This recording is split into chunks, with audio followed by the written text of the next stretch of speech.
Good morning. With the help of Hashem, we are learning Yerushalmi Maasros Perek Gimel, Halacha Beis and Halacha Gimel. We're learning today Daf Chav Zayin, and we left off on Daf Chav Zayin Amud Aleph all the way on the top of the Amud.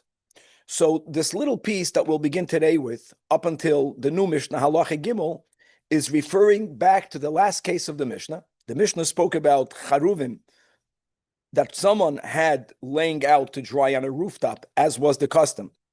And prior to it being fully dried and gathered, which is what creates the Gemar Malacha. Prior to that, the Mishnah spoke about someone who removed some of those carobs to feed to his animals, based on the rule that feeding food to animals is tantamount, is equal to Achila Sarai, and being that there wasn't yet Gemar Malacha, because of that, you could have Achila Sarai, but the Mishnah says you can feed it to the animals.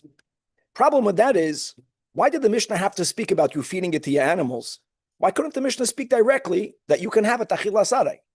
Which is what we're basically saying throughout all of these many dafim. Chayiv b'maasros or patim in a maasros. You can eat it. We already know, it's a general rule that when you are allowed to eat it as a snack, that may be also fed to your animals because they are the same. But why did the Mishnah have to speak about feeding it to the animals? So we're going to learn a little bit about the etiquette of not eating in public. It's going to be it can appear to be like a very simple Gemara. It can appear to be like a very simple Gemara. A very deep piece of Gemara. And then we're right away going to move on to Halacha Gimel. We already quoted this Halacha Gimel a while back.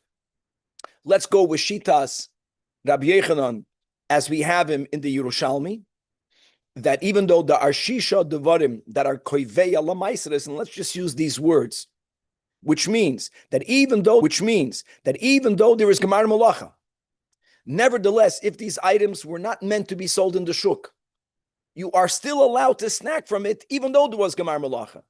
When is it nitbal? When is it tevel on the level that you may not even snack on it, even midrabanan, when halachically, when one of the six things happened, the first of the six is Re'iyas Pnei Bayis, and then the other five are Midrabanan. And again, Lashitas Reish Lakish, Re'iyas Pnei Chatzer is also rabbinic. And the question is, how do we define a Chatzer? Now, the Mishnah will bring us various opinions of Tanoim, various. But the way we will learn Pshat in all of them, that it boils down to one foundational machlokes, either or. Do we say that chatzir has to be like a bias, because whatever is in this chatzir is protected from outsiders? That will demand for the chatzir to have a guard, which would mean that if a chatzir is opened without a shomer, then even midrabanan, it will never affect a kvius, even if it entered the chatzir. It's not dumya the bias, or it has to be similar to a bias by it being a private area. And interestingly, Bahashgacha Prat is connected to the first topic that we're going to have here before the Mishnah about people not wanting to eat in public. So it has nothing to do with whether it's protected in there. It has to do with how is the positioning of the chutzner. You can have a chutzner that's opened, mamish opened, but there are trees planted on half of it, and when you're eating in there, no one sees you, so you feel the privacy. You're not ashamed to eat because people should be ashamed to eat in public.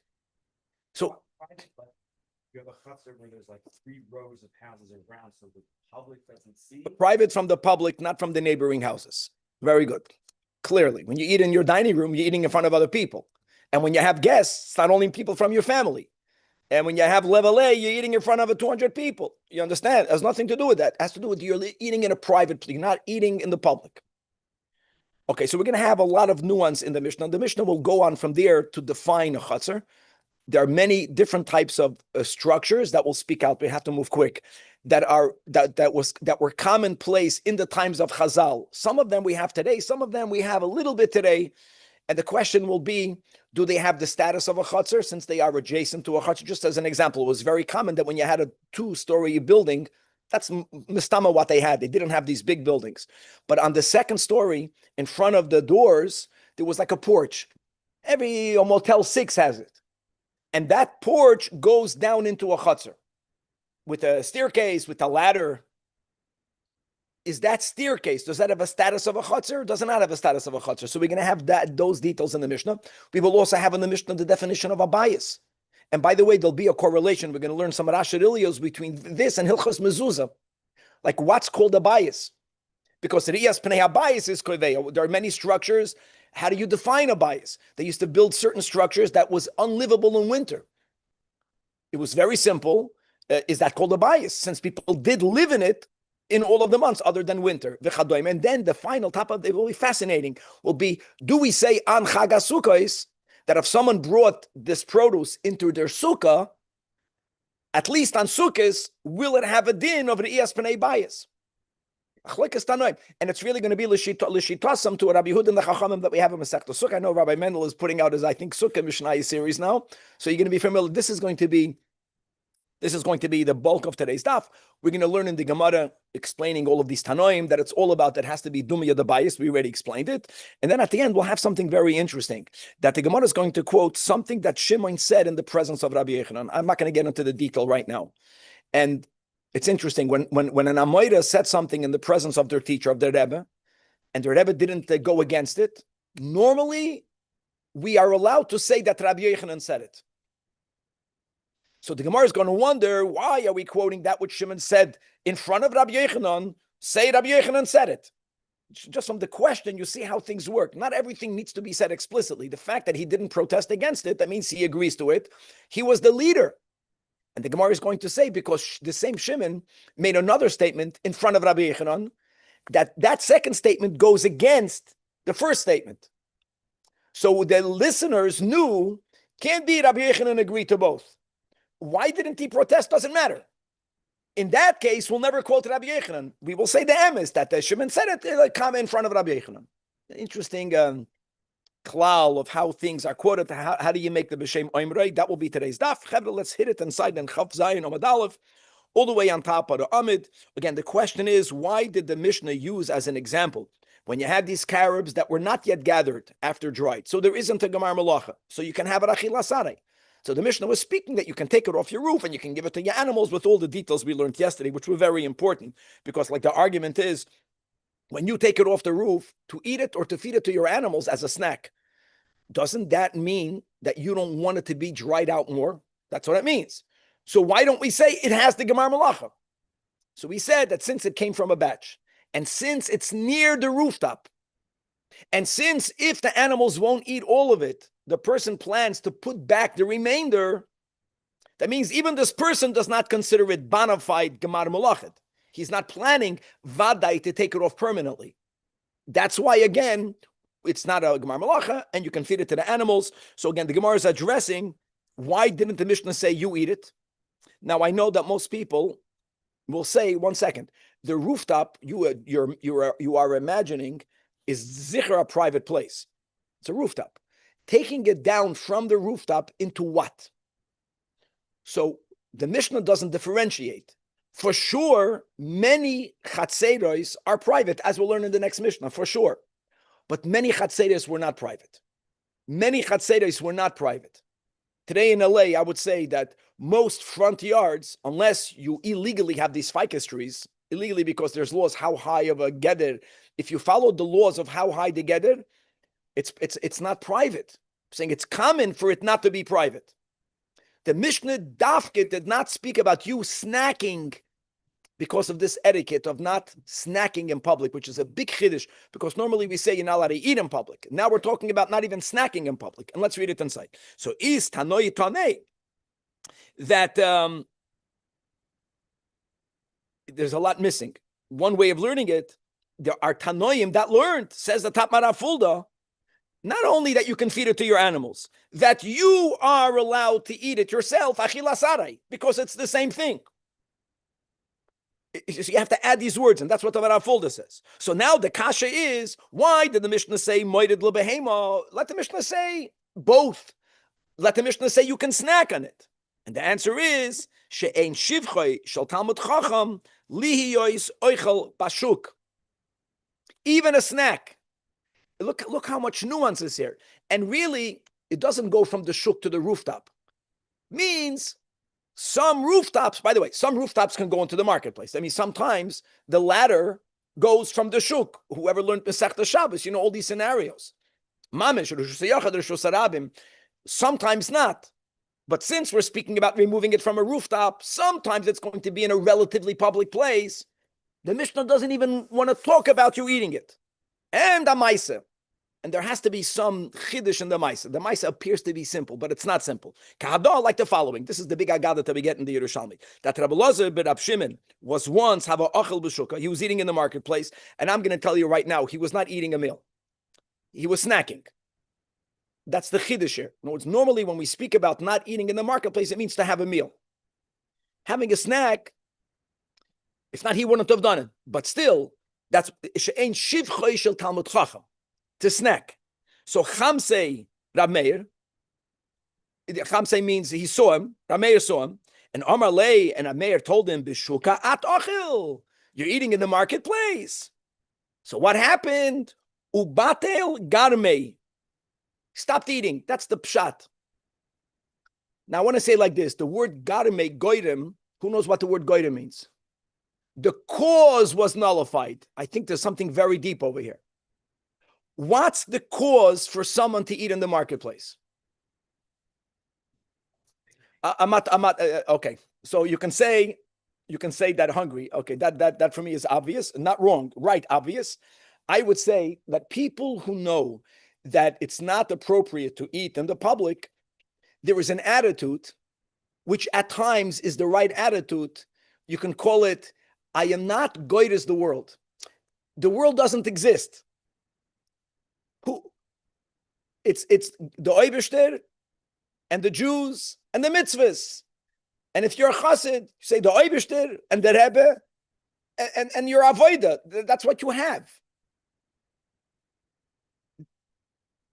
And that was the cause. You know, some people are so elevated, Aviv, we know this, that the world does not exist for them.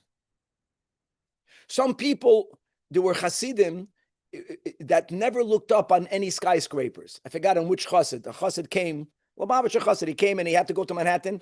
He says that the whole Olam Hazeh is not worthwhile for him to lift up his head. That means he had such a separation from Olam Hazeh that Olam Hazeh did not exist for him. And you would think that's very virtuous. That's a big madrega. A bigger madrega is that since there are other people that are looking at you, you are the Talmud Chacham, you are the Chassid, you're the Tzaddik, you represent something. It's not dignified to eat in public. So at this moment, to say, Ich bin nicht goyres the world is a wrong attitude. Understand that everything that we do has an effect on the world. That we should be goyres the world to make a better influence. And not Ich bin nicht goyres, and that can lead, these are big tzaddikim. So he snacked in the public. That's the way I know. It's Rav Meir's statement to him was so powerful that it took away the cause. He never had a desire. From that on, he changed. It went into him. The goyim, whatever did it, was taken away, was nullified. Especially according to the Alter Rebbe's Masber, that a tzaddik doesn't have an inner struggle. There was something in him that led him to do it. When Rav Meir told him, are you eating in the market? It didn't just affect his behavior. That from then on, he won't eat in the market. I can also do that. In other words, I can want, ich will, but I won't. By him, he didn't want anymore. The goyim was gone. Okay.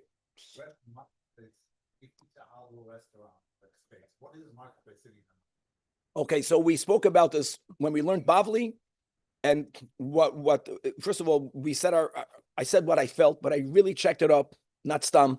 There's no problem eating halachically in a designated area because it's not considered undignified. The shukah, it means, I will tell you what it means. When you're walking down the street, don't eat a sandwich. That's what we're talking about. And if you're a Talmud Chacham, don't eat an apple. Sandwiches, I'm not even going into Hilchas Brachas, which is problematic. When you're eating a sandwich walking down the street, where do you make the bracha achreina v'chuli? I'm talking about aside of the halachic issues. Don't snack in an area where it's not meant for people to be eating. Now, are there people that won't even eat in that outside? Could be. It doesn't make sense because it's a designated area.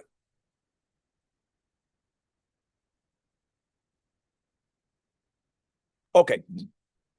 I mean, what if they put a table at the shuk and it's a designated That's area? what Shlomo was saying. Listen, it definitely makes it better. Definitely makes it better. I think if there's some trees around it, the more, it's not a black and white. The more tsanua, the better. You go today to Yerushalmi, you have these places, some of them are in front of the store, some of them are behind. Go to the place that's behind. I think it's even better. It's more dignified to eat in private. Okay, now let's go, Chavra. So let's go to this mission. So Re'iyas Pnei Habayis, we're going on that premise. Re'iyas Pnei Habayis is needed to establish what we call the Kvius, even though there was Gemar Melacha, items that are not meant to be sold in the market need to have Kvius Lemaisris after the Gemar Melacha. By the way, we had a Machlekes Tanoim. Some of them hold that if it happened before Gemar Melacha, it also will be Kaveya. But when I'm just following the way that I'm on Paskins. And now we know that not only is it Re'iyas Pnei Habayis, but there's also Re'iyas Pnei Chatzer. Says the Mishnah, not every Chatzer will be Kaveya. It has to be a Chatzer, Dumya Dabayis. These are the words the Gemara is going to say. Words everyone is going. All of these Tanoim agree to one principle, that what Chatzir is Kaveya, only one that's Dumya Dabayis. Dumya Dabayis, how? What is the criteria? What is the defining? Ve'ezi Chatzir shehi chayeves b'maisres. So the first Shita, the first Tana that the Mishnah quotes is Rabbi Yishmael, who says that what's needed is for the Chatzir to be a guarded Chatzir. A guarded Chatzir means that the contents in the chutzner are protected. And what example, this is an example, does he use? He says, chutzner hat tzoyris, tzur or tzoyr is the city of Tyre, and that was a city that the average, even not of the wealthy, the average chutzner had in front of it a little guard booth, and there was a guard there. Mistama, like Sao Paulo, was a city of ganovim, that's what it means, and you need to have a shomer. So just as a mashal, it has to be a chotzer atzoyris shakelim nishmarim betoicha.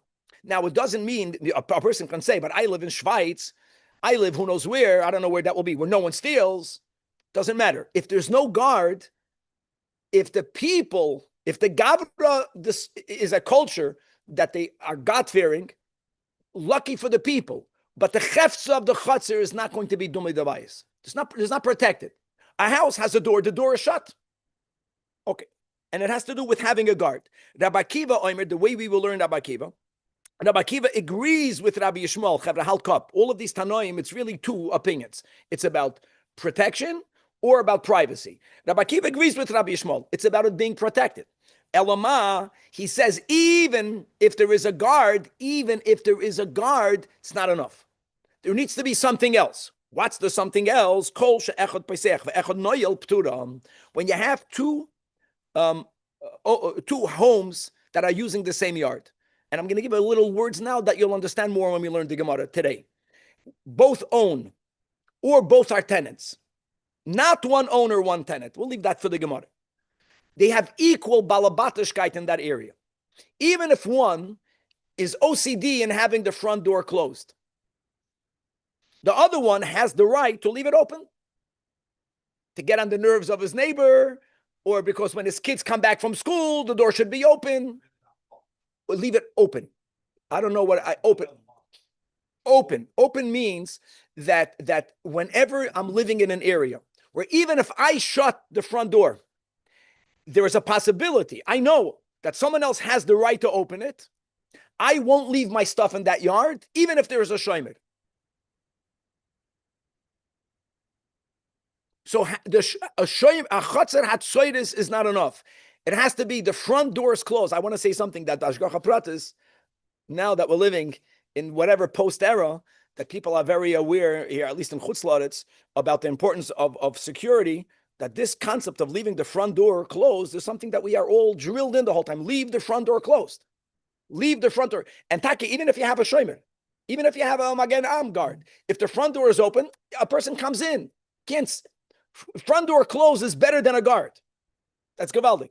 So kol she'echad pesach ve'echad noyil. If that's the case, then it's not called a chatzir that's protected. It's not dumiyah dabayis. And if produce entered such a chatzir, there will not be a kaviyus. Now, masha enkein, either there's only one person that lives there, so he knows when he closes the door closes. Or in the Gemara, when there's an owner and a tenant, which happens many times, you have what's called a duplex. So even though the tenant is a tenant, if the owner sets a policy, the front door is staying closed, the tenant doesn't have a right to outdo him. But if they both are balabatim, each one says, you want it closed, I want it open. If I close, I still don't get the distinction. Is the Amish just closed, or is it the opportunity to open? Even if someone has the right to open it, so then when I closed it, I know that it's not for sure going to stay closed. That's what it is. Even if it doesn't help, I locked it, other guy will open it. Another guy can leave. The other guy has the right when I'm not looking. He wants it closed, I want it open. My kids come home between 4:15 and 4:30. When they're coming home, the door will be open. Ganav can come in. This is mamish. Every shul has this right now. But home, even if the door is open or closed, you still call it a home. Because people are much more afraid to intrude into a home. Not the real bandits. That in itself is already a shmira. In a chutzner, a person can claim, I made a mistake. I understand that. Now, Rab Nechemya argues with both of them, but not in the detail. He says that the chutzner duma debayis has nothing to do with security, with protection, has to do with privacy. In other words, is the etzem of a bias a private place or a safe place? And privacy and safety are not related. Exactly. It's very deep. So Rab Nechemya Omer, no, kol she'ein adam boish meloichel b'toicha. That means that the chutzner, whether there's a fence, whether there are trees, whether it's positioned behind the house, however, whatever reason, if people on the street cannot see in, does it mean that no one can peek in? I don't think it means that. It just means that when people are passing by, I would use an LA front yard that has nothing there. You're open. Every car that drives by, every person that walks by, they see into your front yard. A person, again, based on the rules we learned in the beginning of today's daf, before a person becomes desensitized by nature, there's a certain amount of busha. I don't think the word shame is the right word for busha for a person to eat in public. So what's a chatzir? Kol she'ein adam boish meloichel b'toicha. Oh, then it's private. That's dumiyah dabayis. Then if produce, which had gemar malacha, entered that chatzir, oh, now you're chayiv, meaning you can't even snack from it. But if it was open, people wouldn't eat there, then even though the produce entered that chatzir, it's not dumiyah dabayis, there is no kiviyus. Wait, if it's secure, but if it's secure but not private, you can eat in there? Very good. It has nothing to do with secure. That's saying, according to the second group of Tanoim, Rab Nechemya and Rabbi Yossi, I don't care about secure. It's only about privacy. Now let's go here again. We have a nuance in the privacy. Says Rabbi Yossi, it's not enough. It's not enough for it to be a location where people are not ashamed to eat, because there is a gather. There's something separating the visual. It's not enough. The way we're going to learn Rabbi Yossi. What were to happen if someone were to enter that chutzner? So I want you to know that there are different attitudes. Only in a place where if someone were to walk in, he would right away be asked, what are you looking for? That's called a private.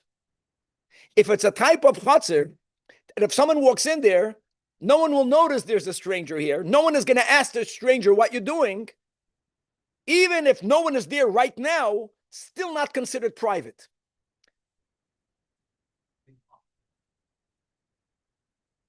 Very good example. A building lobby, people in the street cannot see you in a building lobby.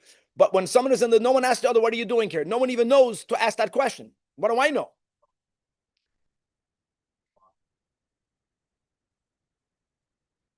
Very good. And the purpose of a guard, the guard is supposed to know everyone. Does he does. So who are you? That's beautiful. Kol shenichnas la. If there is a chatzir, and the ein oimer la, no one is going to tell him ma'atam avakish. What are you looking for? That means it's not private. That's the way we're learning pshat. It's not about mishtameres. Rabbi Yossi and Nehemiah are together. Now Rabbi Yehuda says, and guys, we're going to leave more about Rabbi. Huh? Together, but he's giving a different qualification. Yeah. How do you define privacy? He's more machmer. Very good. If you can go in there and not be right away challenged. If you walk into a place and no one's going to ask you what you're looking at, it's not a private place. Now, Rabbi Yehuda says, "Shtei chatzos lifnei mizu," which is a common thing in those days, which, by the way, would mean whenever you have such a setup, the rule is the residents of the inner courtyard, they automatically have the right of passage through the outer courtyard. We had this a lot when it came to dinim of mechira. Don't ask over. You have to buy the right away. Was it included? All of that. So here in this case, so he says hapnimi is chayeves and v'achitzonia petzura. And I want to say right now that the way, at least let's learn the Mara, Fulda. It's like in the middle of the Amid, like 12 lines from the top. He says that Rabbi Yehuda goes back to the Mishtameres. That's the way he's learning Pshat. Not the privacy, but the protection. He says the fact that the outer Chatzir is also used as a passageway to the people that live in the inner. Legally, it makes it to be a Chatzir she'ena Mishtameres. That's the way, and we'll leave more for that in the Gemara. I want to point out, in other words, whichever way you learn Pshat in Rabbi Yehuda, be'emes, it's either or. And then there are nuances in how do you define privacy or how do you define safety or security. Now the Mishnah is going to speak about different structures that are adjacent to, or they are an extension of, either a bias or a chutzner, and we want to define what's their status vis-a-vis. Is it called the ESPNA bias? Is it called the ESPNA chutzner? Will it be kaveya? Will it not be kaveya? So the Mishnah says like this: Hagagois, rooftops, never kaveya. I don't care if it's on top of stilts, on top of a house. A rooftop is nishtahed or nishtahen. It's not bias and it's not chutzner. Even though even though the rooftop, the way you access the rooftop is by going up a ladder or a staircase from a chutzner, and it's a type of chutzner, everyone lishitasoi, it's a type of chutzner that is dumia the bias. Nevertheless, the rooftop is not going to be kaveya. And I want to say something very important. This doesn't only mean that if the produce went to the rooftop, not through the chutzner, that the rooftop is not kaveya. Chiddush, as we'll see in the Gemara, is that even if the way you went to this rooftop was by walking through the chutzner hamishtameres, or the chutzner that's private, since you didn't bring the produce to stay in the chutzner, you were mavid it. We already touched upon this. That's the way we'll learn right now the Mishnah.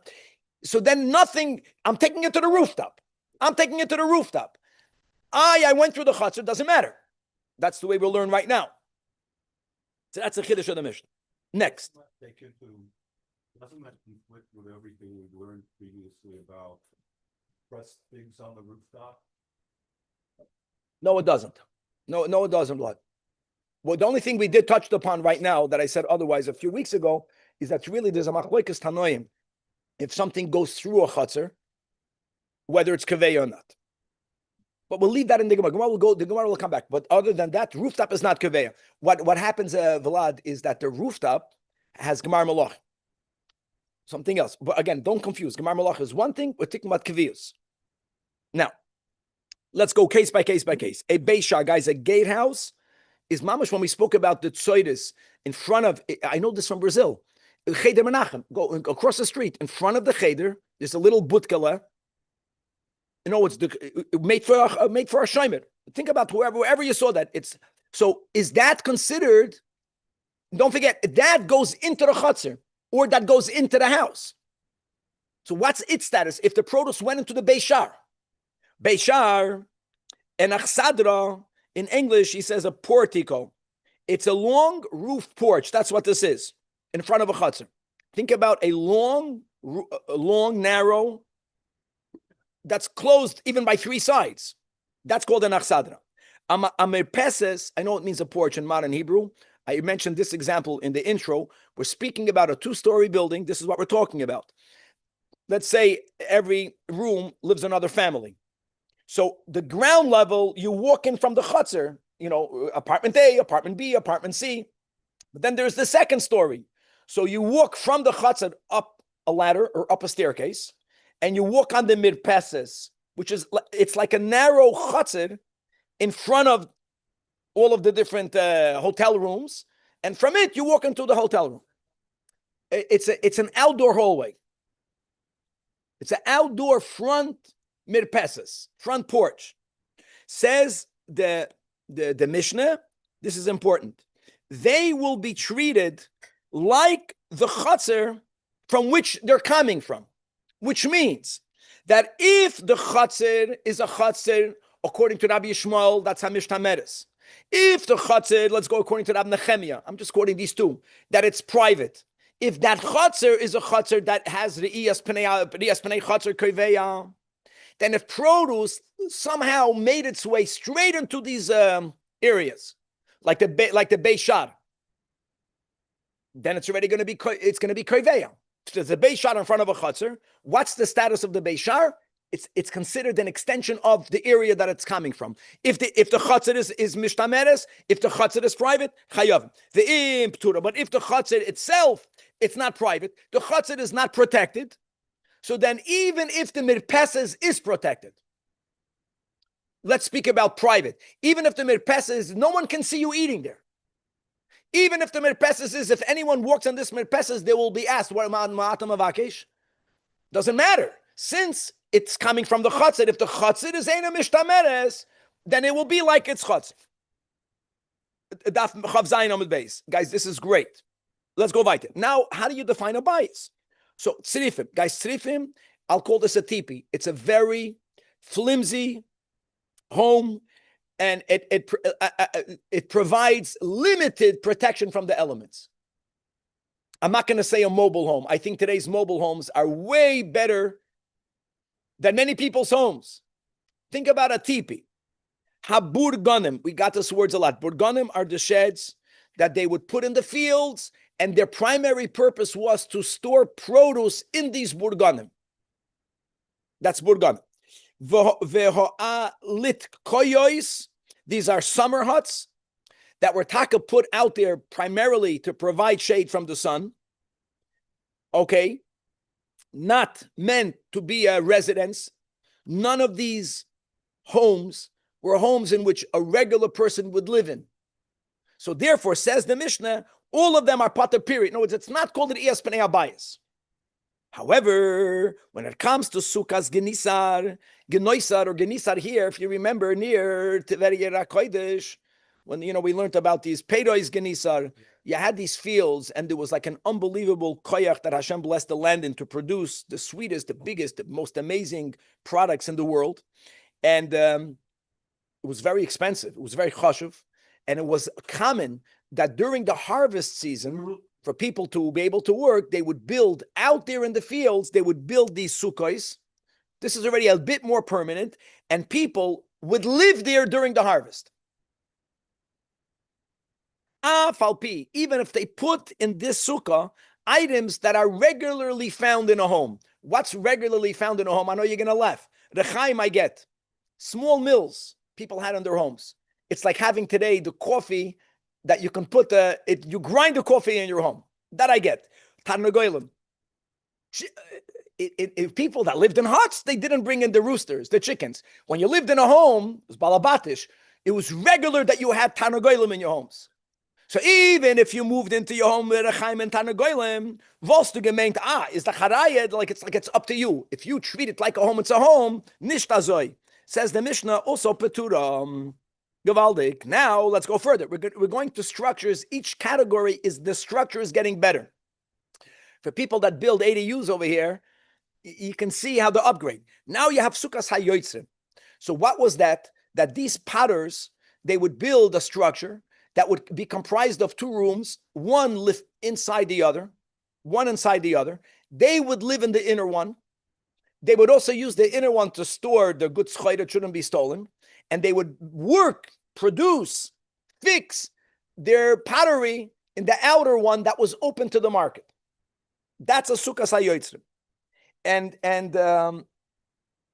just to know, when it comes to Sukkos HaYotzrim, the Rash Arilio, that we can jump right now into it, the 9 lines from the top in the right column, speaks about the same topic. Benegea is, are they chayiv b'mezuzah? Because that's the correlation that we're making. If something is chayiv b'mezuzah, it's called a bias. It goes together. If something is patem b'mezuzah, it's not a bias. Concerning riyas, a bias. So he says that b'perek hamad sukkah, amrinan, that the inner home of the Sukkos HaYotzrim was chayiv b'mezuzah. And because of that, it's possible to use it as a sukkah, because we're going with shitas chachamim. There's a machlekes Rabbi Yehuda and the chachamim, whether a sukkah is called diras kava for sukkahs. And the chachamim say, even for sukkahs, one of the criteria for a sukkah has to be diras arai, which would mean it's patim mezuzah. So psulol sukkah. I'm reading the Rash, right? And b'hachitzoina einoi teveles. Why? The eino bias. And how do we know that? From the fact that it's patim mezuzah and ksheira l'sukkah. I think it's gavaldik. Goes all to everything fits.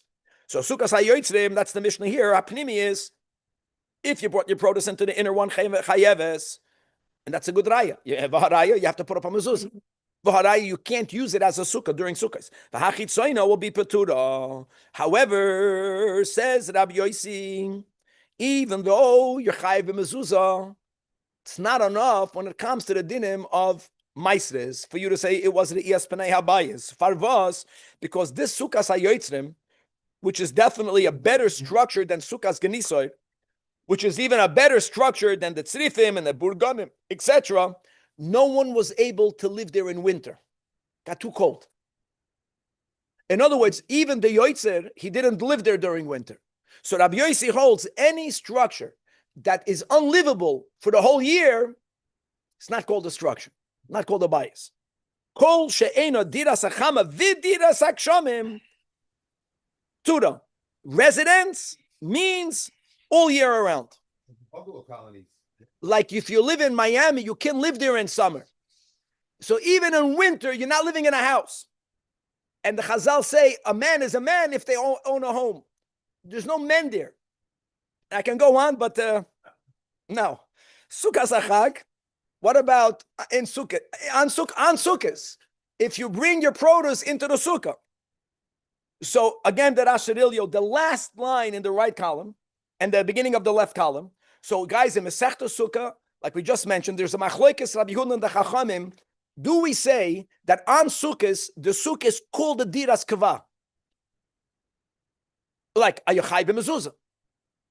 Rabbi Yehuda says that a sukkah is diras kava bo'inon k'de isa b'perek hamad sukkah. The Chachamim say no, that what you need for sukkahs is dafka to move into a diras arai. Rab David Moretsky has a diras kava for a sukkah. That's Rabbi Yehuda. A home. And then you come to mind, a diras arai, machlokes. So that's connected. So according to Rabbi Yehuda, I don't care how your sukkah looks like. Since a sukkah halachically is called adiras kava, so then at least on sukkahs, that's called a bias. You know, it's even according to Rabbi Yossi, sukkahs is different. Because this, if the Torah says that this is called a diras kava, then that's an exception. I see this to go with Rabbi Yossi. But the Chachamim l'shitasam that hold that we define a sukkah, by Chag HaSukkahs, as a diras arai, so therefore you're a pater. Beautiful. Now, when the Mishnah spoke about Ezi Chatzir, and on that, the first sheet that we had in the Mishnah was Rabbi Yishmael, but Kedarkei B'Kodesh, Rabbeinu HaKadosh, was not elaborate. He wrote a Chatzir Tzoyris. He didn't explain why. We explained because there's a guard and the guard protects. These words you have in the Braisa. So Tamer Rabbi Yishmael, the Braisa that quotes Rabbi Yishmael elaborates. Koil shahashomer yoshev al pischo meshamer. No, it's not about soir. And another thing that's important, you have to have a guard. In other words, kapshutai. What chatzar is it? When a guard is sitting there. Rabbi, does the summer only home get a mezuzah without a bracha? It's even though A what? A summer only residence. I think a summer only residence needs to have a mezuzah because it's livable all year around. You have to define the meaning of livable. You know, the big difference between the bungalow colony of when I grew up versus today's bungalow colonies. But even then, it's livable. We have a term called winterized. The new ones today are winterized. And even if they would, okay, so Danny is speaking something good. We're not winterized. You cannot go to winter. Okay, so that has to do with the machlekes tanoim. I think it's connected. Okay. Thank you. And lav dafke, it goes together. I mean, we're just there is a possibility. Says the Gemara, Rabbi Shmuel, Bar Nachman, B'Shem Rabbi Yonason, Kulain. We had in the Mishnah, I think, 5 tanoim. All of them, it's all about one thing. It has to be chatzir duma debayis, min abayis lamdu. Now, I know we said this 1,000 times. From the shisha devarim, bias is midoiraisa. Where is the remez, at least in the Torah, that re'iyas pnei abayis is koveya. Nachamal, we're going back to the Gabai's bar mitzvah parsha, and that's the parshas Kisavai and the vidoi meiser. Bias toivel devar Torah. How do you know that? It's amazing because the vidoi that is said by the person who made sure that all of the recipients got the Trumas Umaisres before Achrein Shel Pesach, before Shvir Shel Pesach of the 4th, end of the 7th, he says, and you have the Torah Rashalom, the whole Nusach. So there's a kasha. First of all, I want to make a correction. It's good we're coming back. Yesterday we spoke about Kodesh. I said it's Trumas Meiser. Look inside the Kodesh, it goes to Meiser Sheni. That's not on the side. Why do we have to say Min HaBayis? The whole min habayis is superfluous. We learned, I know, we learned it goes to challah, but now we're saying it goes to ma'aser sheni. It doesn't matter. Why do you have to say bi'arti hakodesh min habayis? You can say bi'arti hakodesh. By the way, the word biur over here doesn't mean what it means for biur chametz. It's a mitzvah to give it to the kahanim. It means I don't have it anymore. I was mavayed it. I gave it. Why do you have to say min habayis? This is the source that, you know why you're saying min habayis? Because prior to it going into your bayis, it was not fully nitbal. You didn't mamish have the chiyuv of being a toirim u'ma'asid, even though be'emes people were toirim, we learned by the goyren. Doesn't matter. The arti hakodesh min habayis, that's the emes that once it goes into the bayis, you're chayiv. Now, again, here we spoke this out. Shimon, his was so great without a title, he made a statement. He made a statement in front of the great Rabbi Yechanan, Shimon, Kumei Rabbi Yechanan, Amar Loin, that what? That halacha kedivrei kulam lahachmer, which is a very unusual way to paskin. In the Mishnah, we had all these different opinions. He says, if your chatzir meets the criteria of any of the ones in the Mishnah, then there's going to be a kvius, and you will not be able to even snack. No, we paskin like all of the opinions, lahachmer. If you have any type of chatzir that meets the criteria of any one of the shittas in the Mishnah, it's private, or maybe it's not private. There's no fence. But if you walk in there, people are going to ask you, what are you looking for? Or there was a shomer. Or there wasn't a shomer, but you have the balabatashkai to close the gate, and no one is allowed to open it. So when it's closed, you know it's closed. If it meets any, anyone, it's very stringent because that will include the maximum amount of chatzeros for it to affect kvius lemaisris, which is a chumrah, which means from then on you can't snack. So the Gemara wants to know again. This is an interesting limud on the side, but it's not on the side for today. That when someone says a din in front of Rabbi Yechanan, if Rabbi Yechanan did not say, I disagree with you, first of all, that means that he agrees, but the ikar, that would give us the right to say that Rabbi Yechanan had gesagt that halacha kedivrei kulam lahachmer. To the point that we want to know, why didn't we say it that way? Because it's a lot more authoritative if you quote Rabbi Yechanan. So asks the Gemara, "V'lama lo yamin alei mishmei," and the Gemara, I'll tell you why. The Gemara says, because the same Shimon at another time, we'll see it in a minute, made another statement in front of Rabbi Yechanan that if you'll think about the second statement goes against this statement. So he's not saying anything. In our case, I don't know what it means. Sometimes it means, I don't even want to debate with you. Zog gesundheit was du willst. I don't know what it means. Answers the Gemara, because the leise milsa the Rabbi Yechanan pligal milsa. Because if you're going to touch what was said in the presence as normally you interpret, that this is what he's holding, then I'm going to have a stira between Rabbi Yochanan and proper, which is what? What's the second statement? So let's go. Tani we learn. Rabbi Shimon ben Elazar in the name of Rabbi Akiva. Guys, what did Rabbi Akiva say? Rabbi Akiva said, Kol she'echad pesach ve'echad noel ptura. These are the words of Rabbi Akiva we had in the Mishnah. This is not the Rabbi Shimon ben Elazar. That's Rabbi Akiva. Remember that? So on that, said Rabbi Shimon ben Elazar, he added a new detail, which we spoke on in the Mishnah, that this is only true when you have two shutafim. Two shutafim means there are two homes or more. Each one owns their home. But if it's two people living there, the way we're going to teach in the beginning, they're both tenants, we're going to correct this. That's the Havamina. They're both tenants. If they don't own, then Rabbi Akiva doesn't make his statement. So the Gemara says, why not? Daf Chavches. Ma bin shutav, ma bin doyer. Kishem shahashutav b'macha, kacha doyer b'macha. We understand what it means. It means that when you close the door, the other guy can open it. Well, is that not true by two tenants? It is true, guys. When you have two tenants, each one gets to say, I want to do what I want to do. That's all of the fights you have between shutfim. And Rabbi Yochanan says, you're right. You misunderstood what Rabbi Shimon said. That the balabayis v'doyoyre he masnisam. The Braisa is referring to a case that if you have two people live there, one is the owner, one is a tenant. When the owner closes the door and he says the policy here is the door is closed, then it's taka safe because the other one doesn't have that right. Balabayis mamacha alidei doyor, that's the rule. And the tenant cannot be mamacha alidei balabayis. And now 1 second. And now alei on this Braisa. Nachamol, on a different time, came the same Shimon, and he said in front of Rabbi Yochanan, as also wissen sein that halacha ke Rabbi Shimon ben Elazar did Rabbi Akiva. What does that prove? In other words, let's say that means that Rabbi Yochanan agrees with that. That what? We pass him like Rabbi Akiva. Elama, with the nuance, that even according to Rabbi Akiva, in the case of a balabas and a tenant, then if the balabas's policy is a closed door policy, then it's called protected. 1 second. So does he paskin like Rabbi Akiva, or Rabbi Shimon ben Elazar like Rabbi Akiva, or does he paskin kedivrei ham in any like all of them? We don't know. So in such a case, you cannot say Rabbi Yochanan said. What do you say? You say exactly the emes that Shimon had gesagt in front of Rabbi Yochanan. And by the way, it gives some credence because Taka, why didn't Rabbi Yochanan say anything? But to say Rabbi Yochanan said it, you can't say it because then Rabbi Yochanan will be contradicting himself.